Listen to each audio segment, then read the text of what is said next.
എപ്പിസോഡിന്റെ തുടക്കത്തിൽ നമ്മൾ കാണുന്നത് അങ്ങനെ അടുത്ത ദിവസം യൂണിവേഴ്സിറ്റിയിലേക്ക് പോയ ജിന്നിനെ കാണാനായി അവനോട് പറയാതെ സർപ്രൈസ് ആയി മൂ അവിടേക്ക് ചെന്നങ്ങനെ അവന്റെ ക്ലാസ് തപ്പി പിടിച്ച് ചെല്ലുമ്പോഴേക്കും ജിൻ അവിടെ മറ്റു ചില സ്റ്റുഡൻസുമായി ഭയങ്കരമായ ഡിസ്കഷനിലാണ്. പഠന സംബന്ധമായ കാര്യങ്ങളാണ്. അപ്പോഴേക്കും ഒരു പെൺകുട്ടി ജിന്നിന് ഒരു കോഫി കൊണ്ടുവന്ന് കൊടുക്കുന്നുണ്ട്. ഇത് ഞാൻ കുറെ നേരം ക്യൂ നിന്ന് കഷ്ടപ്പെട്ട് വാങ്ങിച്ചോണ്ട് വന്ന ജിന്നിന് വേണ്ടി സ്പെഷ്യലായി വാങ്ങിച്ചോണ്ട് വന്ന ചാമ്പ്യൻ കോഫി ആണെന്നൊക്കെ പറഞ്ഞ് അവൾ അത് കൊടുക്കുമ്പോൾ ജിൻ പക്ഷെ അത് കുടിക്കാതെ അത് കൂടെ ഉണ്ടായിരുന്ന പയ്യന് കൊടുക്കുന്നു. എന്തായാലും അപ്പോഴേക്കും പക്ഷെ ആ ഒരു കാഴ്ച മൂവിൽ അസൂയ ഉണ്ടാക്കിയിരുന്നു.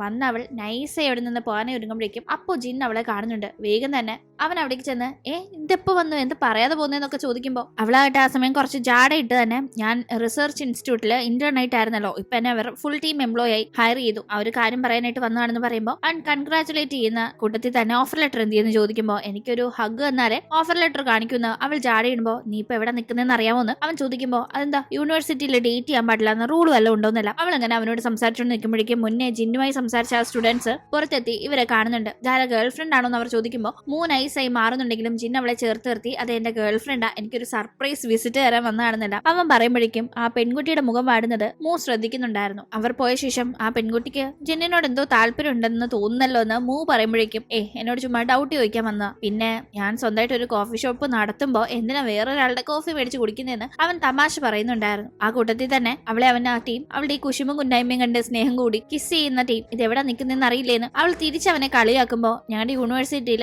ഡേറ്റ് ചെയ്യാൻ പാടില്ലെന്ന് റൂളൊന്നും ഇല്ലാന്ന് അവനും പറയുന്നു. നമുക്കൊരു സ്ഥലം വരെ പോകാമെന്നും പറഞ്ഞ് മൂവിനെ ജിൻ കൂട്ടിക്കൊണ്ട് പോകുന്നുണ്ട്. ഒരു 5 സ്റ്റാർ റെസ്റ്റോറന്റ് ഒക്കെ ഉള്ള ഒരു സ്ഥലത്തേക്കാണ് എത്തുന്നത്. അവിടെ റൂംസും ഉണ്ട്. അവിടെ എത്തുമ്പോൾ തന്നെ കാർ പാർക്കിങ്ങിന്റെ പേരിൽ ചെറിയൊരു പ്രശ്നമാവുന്നുണ്ട്. അവിടെ ഉണ്ടായിരുന്ന ഒരു ലേഡി വെന്നുമായി ആ ഒരു പാർക്കിങ്ങിന്റെ പേരിൽ ഇഷ്യൂ ആവുമ്പോൾ അവർക്ക് റിവേഴ്സ് എടുക്കാനൊക്കെ ബുദ്ധിമുട്ടുണ്ട് എന്ന് കാണുന്ന ജിന്നാകട്ടെ മൂനോട് നീ റൂമിലേക്ക് പോകുന്നു പറഞ്ഞ് അവളെ പറഞ്ഞു വിട്ട ശേഷം ജിൻ ആ ലേഡിയുടെ കാറ് പാർക്ക് ചെയ്യാനേ ഒരുങ്ങുന്നുണ്ട്. ജിൻ വന്ന കാർ വെൻ പാർക്ക് ചെയ്യാനേ മറ്റൊരിടത്തേക്ക് കൊണ്ടുപോകുമ്പോൾ അവിടെ ആ ലേഡിയുടെ കാർ റിവേഴ്സ് എടുത്ത് പാർക്ക് ചെയ്യാനേ ഒരുങ്ങുന്ന ജിന്നിനെ സംബന്ധിച്ച് ആക്ച്വലി കുറച്ച് ബുദ്ധിമുട്ടുള്ള കാര്യമാണ്. കാരണം അവൻ ആ ഒരു റേസിന്റെ ഇടയിൽ നടന്ന ആക്സിഡന്റിന് ശേഷം പിന്നെ കാർ ഓടിച്ചിട്ടേ ഇല്ല. ഇപ്പൊ തന്നെ അവന് പറ്റുമെന്ന് അറിയാതെ ഒരു ട്രൈ എന്ന രീതിക്ക് ഇരിക്കുന്ന അവന് ഭയങ്കര പേടിയാവുന്നുണ്ട്. പാനിക് അറ്റാക്ക് കണക്ക് വരുന്നുണ്ട്. പക്ഷെ അതിനെയൊക്കെ മറികടന്ന് വളരെ കോൺഫിഡന്റ് ആയി തന്നെ ആ ഒരു കാർ കറക്റ്റ് ആയി പാർക്ക് ചെയ്യാനേ അവന് സാധിക്കുന്നുണ്ട്. ഇവിടെ ഈ ഒരു കാര്യം നടക്കുമ്പോഴേക്കും മൂവാകട്ടെ ആ ഒരു റൂമിന്റെ അവിടേക്ക് എത്തുമ്പോൾ അവിടെ സാൻലിയും ഫെങ്സിയും ഇരിപ്പുണ്ടായിരുന്നു. ആക്ച്വലി ഇതൊരു സാധാ റൂം അല്ല, മറിച്ച് പ്രൈവറ്റ് ആയിട്ട് ഫുഡ് ഇതുപോലെ ഒത്തുകൂടിയിരുന്ന് കഴിക്കാൻ പറ്റുന്ന ഒരു റെസ്റ്റോറന്റ് റൂം സെറ്റപ്പ് ആണ്. അവിടെ മൂവിനെ കണ്ട് ഇവർ ഭയങ്കര എക്സൈറ്റഡ് ആവുന്നുണ്ട്.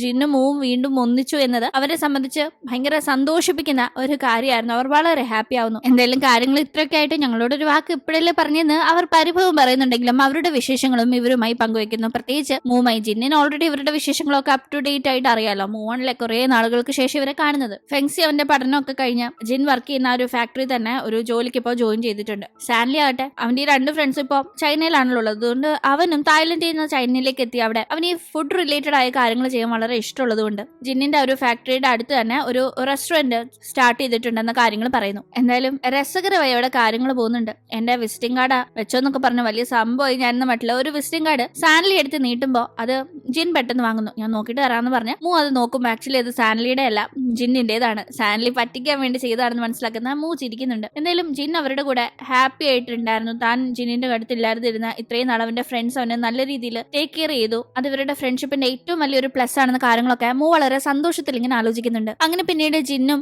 സാൻലിയും സംസാരിക്കുമ്പോൾ എടാ നിങ്ങൾ ഇപ്പൊ വീണ്ടും ഒന്നിച്ചിട്ട് എത്ര നാളായി എന്ന് ചോദിക്കുമ്പോൾ കുറെ നാളായി എന്ന് ജിൻ പറയുന്ന അപ്പൊ ഞാൻ അന്ന് വിളിച്ചപ്പോഴും നിന്റെ കൂടെ ഉണ്ടായിരുന്നു പറഞ്ഞ പെൺകുട്ടി മൂ ആയിരുന്നു അല്ലേ എന്ന് ചോദിച്ച് സാൻലി ചിരിക്കുന്നുണ്ട്. എന്തായാലും അതുകൊണ്ടല്ല ഞാൻ ഇപ്പൊ നിന്നെ പുറത്തു പോകാനൊക്കെ വിളിക്കുമ്പോൾ നീ ഓരോ കാര്യങ്ങൾ പറഞ്ഞു ഒഴിഞ്ഞു മാറുന്നതെന്നും കൂടി സാൻലി ചോദിക്കുമ്പോൾ ഞങ്ങളിപ്പോഴും ഹണിമൂൺ ഫേസിലാണെന്ന് ജിൻ പറയുമ്പോൾ നിനക്കൊക്കെ മാത്രം എല്ലാ വർഷവും ഇങ്ങനെ ഹണിമൂൺ ആണല്ലോ എന്ന് പറഞ്ഞ് കളിയാക്കുന്ന സാൻലി. അപ്പോൾ നിങ്ങൾ കല്യാണം കഴിക്കുമ്പോൾ ഞാൻ നിങ്ങൾക്ക് 2 പേർക്കും ഗിഫ്റ്റ് തരേണ്ടി വരുമല്ലോ, 2 ഗിഫ്റ്റ് എന്റെ കയ്യിൽ നിന്ന് പോവല്ലോ എന്നല്ല അവൻ ചിരിക്കുമ്പോൾ നീ 2 ഒതുക്കണ്ട 3, 4, 5 തന്നോ, സന്തോഷമായിട്ട് ഞങ്ങൾ വാങ്ങിച്ചോളാന്ന് ജിന്നും പറയുന്നു. അങ്ങനെ ആ ഒരു ഗെറ്റ് ടുഗദറിന് ശേഷം തിരിച്ച് താമസ സ്ഥലത്തേക്ക് ജിന്നും മൂവ് എത്തുമ്പോൾ മൂ ജിന്നിനോട് ഓരോ കാര്യങ്ങൾ ഇങ്ങനെ സംസാരിക്കാണ്. അവൻ അവൾക്ക് ഗിഫ്റ്റ് ചെയ്ത കീ ചെയിൻ ഇടയ്ക്ക് കയ്യിൽ നിന്ന് നഷ്ടപ്പെട്ടിരുന്നു. അതൊരു യാത്രക്കിടയിലായിരുന്നു. ആ ഒരു ലഗേജ് വെച്ചിരുന്ന കീ ചെയിൻ പോയപ്പോൾ ഭയങ്കര സങ്കടമായി. പക്ഷെ പിന്നീട് തനിക്കത് വീണ്ടും തിരിച്ചു കിട്ടിയപ്പോഴാണ് സമാധാനമായെന്നൊക്കെ പറഞ്ഞ് അവളിങ്ങനെ ഓരോന്ന് സംസാരിക്കുമ്പോൾ നീ ഞാൻ കൂടെ ഇല്ലാത്തപ്പോൾ ഒരുപാട് കഷ്ടപ്പെട്ടു അല്ലേ, അതിനൊക്കെ ഞാൻ ഇനി എങ്ങനെ പകരം വീട്ടുമെന്ന് അവൻ ചോദിക്കുമ്പോൾ ഇങ്ങനെ വേണേലും പകരം വീട്ടാന്നും പറഞ്ഞ് അവൾ അവനെ കിസ് ചെയ്തുകൊണ്ടിരിക്കുകയാണ് അവിടെ ഇരുന്ന്. അപ്പോഴേക്കും എന്താ ഇവിടെ നടക്കുന്നതെന്നൊരു ശബ്ദം. തിരിഞ്ഞു നോക്കുമ്പോൾ ലെൻ പെട്ടെന്ന് മൂവാട്ടെ നാണിച്ച് മുഖം മറയ്ക്കുന്നുണ്ട്. തുടർന്ന് ഇവരിരുന്ന് സംസാരിക്കുമ്പോഴേക്കും ലെൻ പ്രത്യേകമായി ഞാൻ ഫ്ലൈറ്റിലെ ഫുഡ് കഴിച്ച് കുഴഞ്ഞു വന്ന് നിൽക്കുക, നീ എനിക്ക് എത്രയും പെട്ടെന്ന് ഫ്രൈഡ് റൈസ് കുക്ക് ചെയ്തതാന്ന് പറഞ്ഞ് ജിന്നിനെ കൊണ്ട്, ജിന്നിന്റെ ഫ്രൈഡ് റൈസ് ലിന്നിന്റെ ഫേവറേറ്റ് ആണല്ലോ, അത് ഉണ്ടാക്കി അത് കഴിച്ചോണ്ടിരിക്കുന്ന ടീം വെറുതെ അല്ല ഇവൻ ചൈനയിലേക്ക് വരണമെന്നും പറഞ്ഞ് വെപ്രാളം പിടിച്ചോണ്ടിരുന്നത്. ഇപ്പോഴല്ലേ കാര്യം മനസ്സിലാക്കിയതെന്ന് ലിൻ പറയുമ്പോഴാണ് നമ്മൾ ആ ഒരു ഫ്ലാഷ് ബാക്ക് കാണുന്നത്. ആക്ച്വലി ആക്സിഡന്റ് പറ്റി കുറെ നാള് സ്ട്രഗ്ലിംഗിലായിരുന്നല്ലോ ജിൻ. അതിനുശേഷം അവൻ ഇച്ചിരി ബെറ്റർ ആയപ്പോ ആ ഒരു ടീം എല്ലാം അവനെ ലിൻ ഒരുപാട് ഹെൽപ്പ് ചെയ്തിരുന്നു. അതുകൊണ്ട് തന്നെ ലിന്നിന്റെ അടുത്ത് പോയി സംസാരിക്കുന്നുണ്ട്. ഞാൻ ആ ഒരു റേസിംഗ് ഗിയർ റേസിന് മുന്നേ നിനക്ക് തന്നതുകൊണ്ടും നീ അത് യൂസ് ചെയ്തത് കൊണ്ടും മാത്രമാണ് നിന്റെ കാല് ഇത്രയെങ്കിലും ഓക്കെ ആയ ഒരു ക്രാഷിന് ശേഷം നമുക്ക് തിരിച്ചു കിട്ടിയത്. അല്ലെങ്കിൽ എന്ത് ചെയ്തേനെ എന്നൊക്കെ പറയുമ്പോൾ എനിക്ക് ചൈനയിലേക്ക് പോകണം, ഞാൻ ഇനി അവിടെ നിൽക്കാൻ പോകുന്നതെന്ന് ജിൻ പറയുമ്പോൾ ഈ ഒരു അവസ്ഥയിൽ നീ ചൈനയിലേക്ക് പോകണ്ടെന്ന് ലിൻ പറഞ്ഞിരുന്നെങ്കിലും ഇല്ല, എന്റെ ബാക്കി ജീവിതം അവിടെയാ, ഞാൻ ഉറപ്പിച്ചു കഴിഞ്ഞു എന്നും പറഞ്ഞ് അവൻ അവിടേക്ക് പുറപ്പെടുന്നു. ആക്ച്വലി മൂ ആഗ്രഹിച്ച കണക്ക് ചൈനയിൽ പോയി ഒരു കഫേ ഒക്കെ സെറ്റ് ചെയ്ത് അവൾക്ക് വേണ്ടി അവിടെ അവൻ ആഗ്രഹിച്ച കണക്ക് ഒരു ലൈഫ് സെറ്റ് ചെയ്യാൻ വേണ്ടിയിട്ടാണ് അവൻ ആ ഒരു അവസ്ഥയിലും ചൈനയിലേക്ക് പുറപ്പെട്ടത്. അതപ്പോ ലിന്നിന് അറിയില്ലായിരുന്നു, പക്ഷെ ഇപ്പൊ മനസ്സിലാവുന്നുണ്ട്. അങ്ങനെ പിന്നീട് ചൈനയിൽ വന്ന് ജിൻ സെറ്റിലായ ശേഷം ലിൻ ജിന്നിനെ ഒരിക്കൽ വന്ന് കണ്ടിരുന്നു. ആ ഒരു ടീം ലിൻ എപ്പോഴും പൊങ്ങച്ചടിച്ചു വിടുമായിരുന്നു, ഞാൻ ഉള്ളതുകൊണ്ട് മാത്രം നീ ഇപ്പൊ ജീവനോടെ ഉള്ളതെന്ന്. ആ ഒരു റേസിംഗ് ഗിയർ കൊടുത്ത് ഹെൽപ്പ് ചെയ്തതും ഒപ്പം തന്നെ ആക്സിഡന്റ് കഴിഞ്ഞ ശേഷം ഒരുപാട് സഹായങ്ങൾ ജിന്നിന്റെ റിക്കവറിക്ക് വേണ്ടി ലിൻ ചെയ്തിരുന്നു. അങ്ങനെ ആ കാര്യങ്ങളൊക്കെ പറയും. ഇതിന് പകരമായിട്ട് ഞാനിപ്പോ എന്ത് ചെയ്യേണ്ടതെന്ന് ജിൻ ചിരിച്ചുകൊണ്ട് ചോദിക്കുമ്പോൾ എനിക്ക് നിന്റെ കൂടെ റേസ് ചെയ്യണമെന്ന് ഭയങ്കര ആഗ്രഹം, നിന്നെ ഒരു വട്ടം എങ്കിലും റേസ് തോപ്പിക്കണമെന്ന്. പക്ഷെ നിന്റെ ഇപ്പോഴത്തെ ആരോഗ്യസ്ഥിതി വെച്ച് നീ ഇനി അതിന് വരുമെന്ന് എനിക്ക് തോന്നുന്നില്ല, റേസ് നീ വിട്ടു അല്ലെന്നല്ല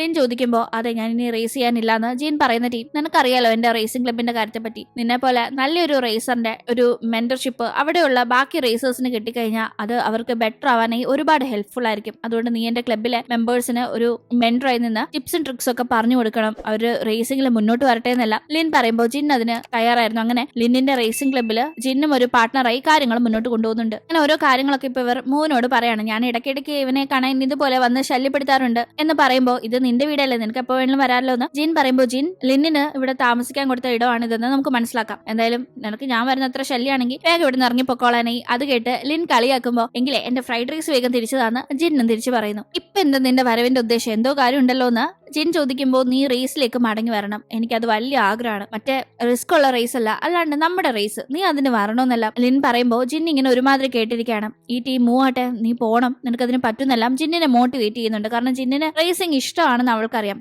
അങ്ങനെ അന്ന് ബാറ്റബില് ജിൻ ഇങ്ങനെയുള്ള ടീം അവിടേക്ക് എത്തുന്ന മൂ അവന്റെ ഫോട്ടോ എടുത്തിട്ട് ആ ഫോട്ടോ കാണിച്ച് അവനെ ബ്ലാക്ക് മെയിൽ ചെയ്യുന്നുണ്ട്. ഈ ഫോട്ടോ എന്റെ കയ്യിലുണ്ട്, അതുകൊണ്ട് മര്യാദയ്ക്ക് ഞാൻ ചോദിക്കുന്നതിന് ഉത്തരം പറഞ്ഞു. നമ്മൾ തമ്മിൽ ഇപ്പൊ കണ്ടിട്ട് 6 വർഷമായി, ഈ 6 വർഷം എവിടെയൊക്കെയായിരുന്നു ജിന്നെന്ന് അവൾ ചോദിക്കുമ്പോൾ ഞാൻ ഇവിടെ ചൈനയിലുണ്ടായിരുന്നു, പിന്നെ ഇടയ്ക്ക് നാട്ടിൽ പോകുമായിരുന്നു, അതിന്റെ ഇടയ്ക്കുള്ള കാലത്ത് എവിടെ ആയിരുന്നു എന്ന് അവളുടെ ചോദ്യത്തിന് അത് ഞാൻ ട്രീറ്റ്മെന്റിനായി ഫോറിനിൽ ഇടയ്ക്ക് പോയിട്ടുണ്ടെന്ന് അവൻ പറയുമ്പോൾ അന്ന് ആരായിരുന്നു കൂടെ ഉണ്ടായിരുന്നതെന്ന് മൂ ചോദിക്കുമ്പോൾ സാൻലി ഉണ്ടായിരുന്നു എന്ന് ജിൻ പറയുമ്പോൾ അതിന്റെ ഇടയിൽ വേറെ ആരെങ്കിലും കണ്ടിട്ടുണ്ടോന്നൊക്കെ കുത്തി അവൾ ചോദിക്കുമ്പോൾ സാൻലി നിന്നോട് എന്തെങ്കിലുമൊക്കെ പറഞ്ഞോ, അവൻ പറയുന്നൊന്നും വിശ്വസിക്കണ്ടെന്നെല്ലാം ജിൻ പറയുമ്പോൾ മര്യാദയ്ക്ക് ഞാൻ ചോദിച്ചതിന് ഉത്തരം പറഞ്ഞു, അല്ലെങ്കിൽ ഈ ഫോട്ടോ വെച്ച് നോക്കിക്കോ എന്നൊക്കെ പറഞ്ഞ് അവൾ ഭീഷണിപ്പെടുത്തിക്കൊണ്ടിരിക്കുകയാണ്. പിന്നീട് അവിടെ എന്താണ് നടന്നതെന്ന് അറിയില്ല. എന്തായാലും അടുത്ത ദിവസം രാവിലെ മൂ ഉറങ്ങി എണ്ണീറ്റ് എത്തുമ്പോഴേക്കും ലിന്നും ഇല്ല ജിന്നും ഇല്ല. ചെറിയൊരു ഡ്രോയിങ് വരച്ച് വെച്ച് ഞങ്ങൾ ഗ്രോസറി ഷോപ്പിങ്ങിന് പുറത്ത് പോവാണെന്ന് അവർ എഴുതി വെച്ചിട്ടുണ്ടായിരുന്നു. അങ്ങനെ അവരെ കാണുമ്പോൾ രണ്ടുപേരും ഏതാണ്ട് ഗാങ്സ്റ്റേഴ്സിനെ കണക്ക് ഭയങ്കര ഗത്തിൽ ഡ്രസ്സൊക്കെ ചെയ്ത് എത്തിയിരിക്കുന്നത് മാർക്കറ്റിലാണ്. ലിന്നിനാണെങ്കിൽ ഇങ്ങനെ മാർക്കറ്റിലൊന്നും വന്ന് ഒരു ശീലവും ഇല്ല. അവനാണെങ്കിൽ അവിടുത്തെ ഇടിയൊക്കെ കൊണ്ട് ഈ മാർക്കറ്റ് എന്ന് പറഞ്ഞാൽ ഇങ്ങനെയാണോ എന്നൊക്കെ പുറത്തോട്ട് നടക്കുന്നു. ജിന്നാണെങ്കിൽ ഭയങ്കര കെയർഫുൾ ആയിട്ടാണ് ഓരോ പച്ചക്കറിയും വാങ്ങുന്നത്. എന്നിട്ട് അതെല്ലാം ചുമക്കുന്നത് ലിന്നും ഒപ്പം പേ ചെയ്യുന്നതും അവൻ തന്നെയാണ്. എന്തായാലും ഭയങ്കര ഒരു ഉത്തരവാദിത്തമുള്ള കുടുംബനാഥനെ കണക്ക് ഈ ഗ്രോസറി ഷോപ്പിങ്ങിലും മറ്റും ജിൻ ഇങ്ങനെ പെരുമാറുമ്പോൾ അത് കാണുന്ന ലിൻ ഇങ്ങനെ നോക്കി നിൽക്കുന്നുണ്ട്. വാ വേഗം വീട്ടിൽ പോവാം, അവർക്ക് ബ്രേക്ക്ഫാസ്റ്റ് കുക്ക് ചെയ്ത് കൊടുക്കണ്ടേന്നല്ല അവൻ വെപ്രാളപ്പെടുമ്പോ എടാ സത്യം പറ, നീ അവളെ കല്യാണം കഴിക്കാനുള്ള ഒരുക്കത്തിലല്ലേന്നല്ല ലിൻ ചോദിക്കുമ്പോൾ ജിൻ നാണത്തിൽ ചിരിക്കുന്നുണ്ട്. ഈ സമയത്താണ് നമ്മളൊരു ഫ്ലാഷ് ബാക്ക് കാണുന്നത്. മൂ പറഞ്ഞിരുന്നില്ല അവൾക്ക് ആ ഒരു കീച്ചെയിൻ നഷ്ടപ്പെട്ട കാര്യം. ആക്ച്വലി ജിന്നുമായി അവൾ പിരിഞ്ഞ ശേഷം ഇടയ്ക്ക് ജിന്നിനെ അന്വേഷിച്ച് മാൻഷി അതായത് തായ്ലൻഡിലേക്ക് കാനഡയിൽ നിന്ന് മൂ വന്നിരുന്നല്ലോ. അവിടെ നിന്ന് തിരിച്ചു പോകുന്ന ആ ഒരു ടൈം അവളൊരു ബാഗിലായിരുന്നു ആ കീച്ചെയിൻ കൊളുത്തിയിട്ടിരുന്നത്. ആ ബാഗ് അടക്കം അവൾക്ക് മിസ്സായിരുന്നു. അവളാണെങ്കിൽ അവിടുത്തെ സ്റ്റാഫ്സിനോടൊക്കെ വെപ്രാളത്തിൽ ആ ഒരു ബാഗിനെ പറ്റി അന്വേഷിച്ച് അത് കിട്ടാതെ ഭയങ്കര സങ്കടപ്പെടുമ്പോൾ ആക്ച്വലി അവൾ നാട്ടിലെത്തിയ കാര്യം അറിഞ്ഞ് അവളെ കാണാനായി, മുന്നേ പോയി കാണാനല്ലെങ്കിലും മറിഞ്ഞു നിന്നായാലും അവളെ ഒന്ന് കാണാനായി ജിന്നു അവിടെ ഉണ്ടായിരുന്നു. അവരാണ് ആ ഒരു ബാഗ് മിസ്സായി അവൾ ഇങ്ങനെ വെപ്രാളത്തിൽ പെടുന്ന കണ്ട് ആ ബാഗ് അവൾക്ക് കിട്ടുന്ന രീതിയിൽ കാര്യങ്ങൾ സെറ്റ് ചെയ്തത്. തുടർന്ന് ആ ഒരു ബാഗ് കിട്ടി എന്നതിനപ്പുറം അതിൽ ആ കീ ചെയിൻ സേഫ് ആയി തനിക്ക് തിരിച്ചു കിട്ടി എന്ന് കാണുമ്പോൾ അവൾ സന്തോഷത്തെ ഭയങ്കരമായി ഇമോഷണൽ ആവുന്നുണ്ട്. അതൊക്കെ മാറി നിന്നവൻ കാണുന്നുണ്ടായിരുന്നു. ആ ഒരു കീ ചെയിൻ അവൾക്ക് എത്രത്തോളം ഇമ്പോർട്ടന്റ് ആണ്, എന്തുകൊണ്ടാണ് അവൾക്ക് അത് എത്രത്തോളം ഇമ്പോർട്ടന്റ് ആയതെന്ന കാര്യങ്ങളൊക്കെ അവൻ അറിയാലോ. അവൻ അവളുടെ മുമ്പിൽ പോകാൻ സാധിക്കുന്നില്ലല്ലോ എന്ന് അപ്പോഴും ഭയങ്കര സങ്കടപ്പെട്ട് മാറി നിന്ന് അവളെ ഇങ്ങനെ കണ്ട് ആസ്വദിക്കുന്നിടത്ത് അന്ന് ഇതാണ് നടന്നതെന്ന് ഇപ്പോഴും മൂന്ന് അറിയില്ല. അതായത് അവൾ മാത്രമായിരുന്നില്ല ആ ഒരു കാലഘട്ടത്തിലൊക്കെ ഇവരുടെ റിലേഷൻഷിപ്പിന്റെ കാര്യത്തിൽ സ്ട്രോങ് ആയി നിന്നിരുന്നത്. അവളുടെ നന്മയ്ക്ക് വേണ്ടി മാറി നിന്ന് ജിന്നും ഒരുപക്ഷെ അവൾ അവനെ സ്നേഹിക്കുന്നതിനേക്കാൾ അപ്പുറത്തെ സ്നേഹം അവൾക്ക് അവൾ അറിയാതെ തന്നെ നൽകുന്നുണ്ടായിരുന്നു. എന്തായാലും പിന്നീട് ഇവർ ഒരു മോളിൽ പോയി അവിടെ ഗെയിംസ് ഒക്കെ കളിക്കുന്നുണ്ട്.